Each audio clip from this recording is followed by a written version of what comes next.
ஒரு சில நேரத்தில் வந்து அதே மாதிரி என்ன பண்ணுவாங்க, பிஜேபியோட பி டீமு அப்படின்னு. இப்போ தமிழகத்தை பொறுத்தவரை பிஜேபியோட எதனா ஒரு விஷயத்தை சேர்த்து வச்சா அது வந்து கொஞ்சம் மலிவான ஒரு அரசியல் தன்மை அப்படின்ற மாதிரி ஒரு புரிதல் இல்லை ஒரு பிரச்சாரம் அப்படியே ஆக்கப்பட்டிருக்கிறது. அதனால் விஜய் அவர்களே என்ன பண்ணுறாங்கன்னா பிஜேபியோட ஒரு ஒரு ஒரு ஒரு குரல். இப்போ விஜய் அவர்கள் வந்து பிரச்சனை என்னென்னா பிஜேபி கேள்வி கேட்காதது தான் பிரச்சனை. அதனால் பிஜேபியோட அவர் சேர்ந்துருக்கிறாருன்றது அங்கே புரிதல் கிடையாது. பட் இவர்களுக்கு வசதியானது விஜயை வந்து அங்கே ஃப்ரேம் பண்ணுறது ஈஸியாக, அதனால் விஜய் வந்து அப்படி ஃப்ரேம் பண்ணுறாரு. அவர் பிஜேபியோட குரல் தான் பேசுகிறாரு அப்படின்னு. பிரச்சனை என்னென்னா அவர் உங்களை அதிகமாக கேள்வி கேட்குறாரு. அதனால் நீங்கள் என்ன பண்ணுறீங்க, அதை மடைமாற்றம் பண்ணுறதுக்கும் திசை திருப்புவதற்கும் பிஜேபியோடு அவர் சேர்த்துக்கிறீங்க. பிஜேபி மோசமாக அரசியல் பண்ணுது, பிஜேபி தமிழ்நாட்டுக்கு வர வேண்டியதெல்லாம் கொடுக்கல, பணம் கொடுக்கல, ஜிஎஸ்டியை கொண்டாந்தது, நீட்டை கொண்டாந்தது, இதெல்லாம் உண்மை.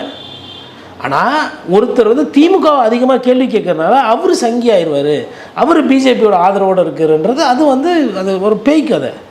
அந்த பேய் கதை என்று இன்றைக்கி விஜய் மீது கட்டமைக்கப்படுது.